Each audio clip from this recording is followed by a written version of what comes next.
they're going to go on for 2 or 3 hours. So instead, what we're trying the first time is students reading in 2 separate locations. This was the closest and largest room we could have to Walker Auditorium, where people can move back and forth. So you could listen to a reading here for 10 minutes. There's 5 minutes between the readings, where if people want to move and listen to someone else over in the other room, they can. We have faculty who work with students here, students working in the other room, reading in the other room. So my apologies for being a little cramped in here. We must have some popular people getting ready to read, I don't know.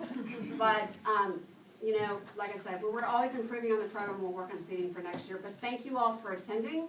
Tonight, as you know, is our graduate readings. I'm very proud of these students. They will be graduating tomorrow evening, 5 o'clock. And we have 6 students reading tonight. I have left my list over here. By the way, my name's Diane Lebeck, and I'm the director of the program. Hello? Okay.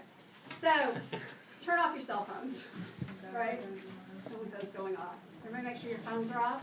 And we're going to begin tonight with a student I worked with her first semester, and that is Jennifer Boissonneault.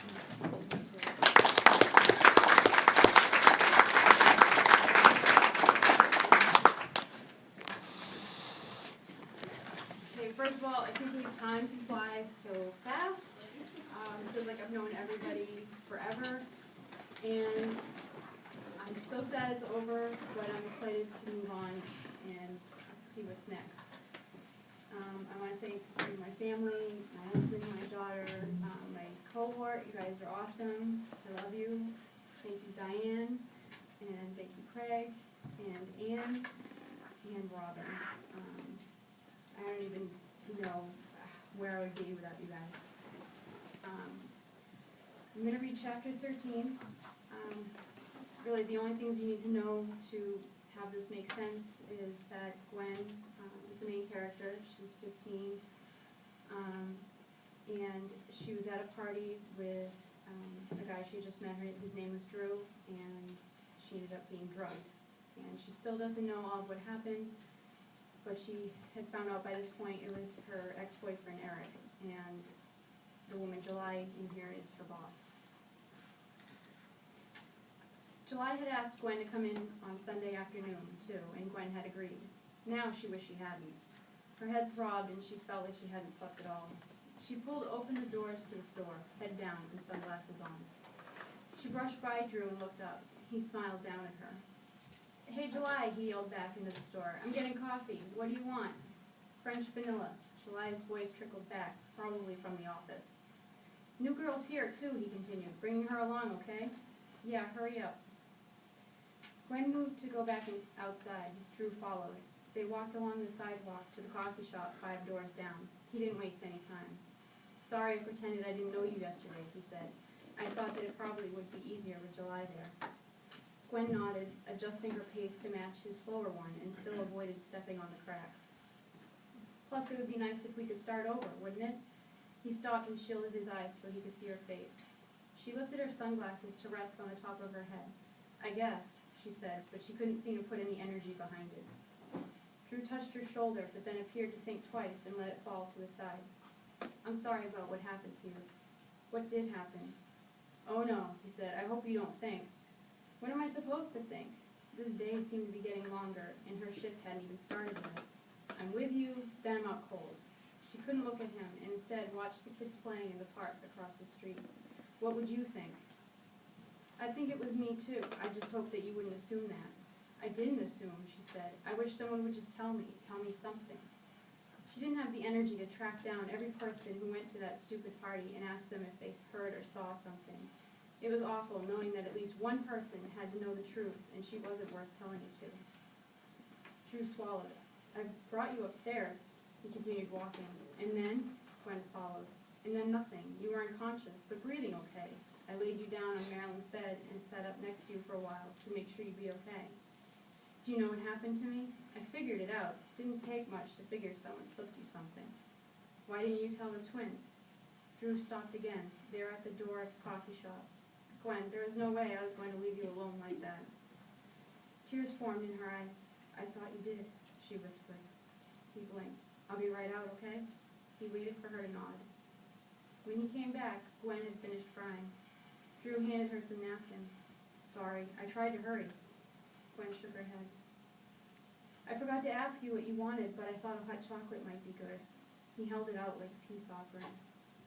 She accepted it, but he didn't let go of it right away. Their fingers touched for a quick second. Gwen felt a connection she didn't understand. When he pulled his hand away, leaving her the cup, she felt it in the air between them. How could she feel so close to someone she barely knew and had suspicions about? She flipped her sunglasses back down on her face. They walked back in silence. When they reached the shoe store, Drew grabbed the handle of the door, but he didn't open it right away. I stayed until I was sure he'd left. No one touched you, I swear. Gwen gulped and found she couldn't breathe normally. She didn't have to ask who the he was that Drew mentioned. Her eyes filled up again. This couldn't be happening. She did not expect this conversation right before she had to work and keep a smiling face on. Drew opened the door and Gwen flew inside to the bathroom. She washed her face and tried to reapply some makeup. She looked like crap. July knocked on the door. Gwen? I'll be right out, July, sorry. Gwen opened the door, but July wasn't there. Gwen put her things away and walked to the registers. July joked with a customer before handing him his receipt. Have a great day, Philip, she added. They were supposed to address a customer by a first name if they knew it. It was easy if they paid by card. Gwen waited and waved goodbye before joining July behind the counter. What did that boy say to you? July asked. Gwen looked around. Drew had disappeared. He's out back pulling some reports from me, July said. Come out for a smoke with me. I don't smoke, Gwen said.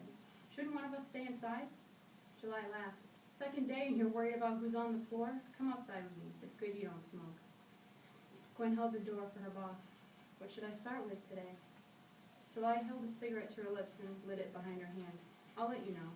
She took a drag and blew it out away from Gwen. The wind blew it back and Gwen coughed. Sorry, stand over here. July motioned to the other side of her. Then tell me what he said to you. Gwen moved upwind and breathed the fresh air.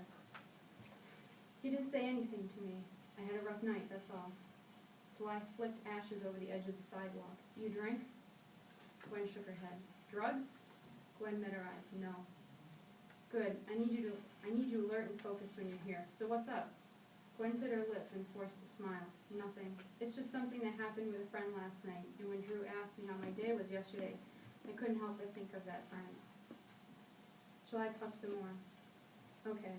You sure you're okay to work today? Of course, July said. I'm fine now. Sorry I needed so much time in the bathroom. July flipped the cigarette out into the street. No problem. I'd rather you get yourself together before dealing with customers. Just try to leave your problems at the door, okay? I know it can be hard, but trust me, it's not impossible. Gwen nodded, unsure whether or not it was a reprimand or just friendly advice. I'll show you where the big room is. Why don't you stay out here for a while and sweep off the sidewalks along the front here? Thanks, Gwen said, grateful for the time alone. No problem, July said as she opened the door. Just keep your chin up, okay? The next week at school, Gwen ran into Eric in the hall near her fourth period biology class. She was so angry that her stomach attempted to revolt. She tried to stop him, but he took off in the other direction. The bell rang. Gwen seized.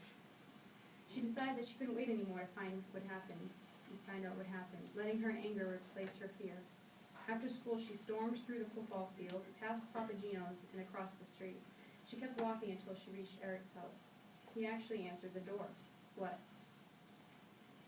What is wrong with you? You could have killed me. Gwen punched him in the shoulder. She wished she had a shovel. She imagined it. Smack, right across his face. He brushed it off. Nah, people take those all the time when they're fine. Take what? Gwen asked. What did you do to me? He ran his tongue along the edge of his teeth. I didn't do nothing, Eric said. Go ask your boyfriend if you don't believe me. What do you mean? He blinked, and Gwen saw his eyes were red. He didn't look quite right. He almost grinned at her. You got to loosen up a little, huh? Are you on something? Gwen stared at him. She backed down the steps, the fear coming back, stronger this time. Who's that? A woman's voice emerged from the darkness within. She sounded drunk, definitely not his grandmother. Hey, Gwen, come on back. I got something for you. He laughed. It was the same laugh from her dreams. Gwen didn't care if he saw her run. She turned and took off. Gwen ran further than she ever thought possible, all the way across town to the public access docks on the lake. She breathed hard, feeling a pain in her side when she finally stopped. She didn't know why she found so much comfort here. She sat on the edge of the dock, took off her socks and sneakers, and slid her hot feet into the cold water. Loons bobbed and mourned. A few mallards swam out from under her. After a few minutes, she put her shoes back on and lay back on the worn wooden planks. She breathed in the damp, muddy air. Gwen looked at the gray sky, wondering what just happened. How could she not have seen what a loser he was, even right at the beginning? It was a dumb question, because she already knew the answer. She saw something in him, and thought that she could make things perfect somehow. She wished for someone to tell her the things she should know about love, what it meant, how to find it. These were all questions Gwen had inside, that she tried to keep buried, but couldn't. She thought of Drew. How nice it would be if he was the one she was meant to be with. He would take care of her and not leave her broken. She was sure of it. Now, if only she could manage to regain some dignity while she was in his presence.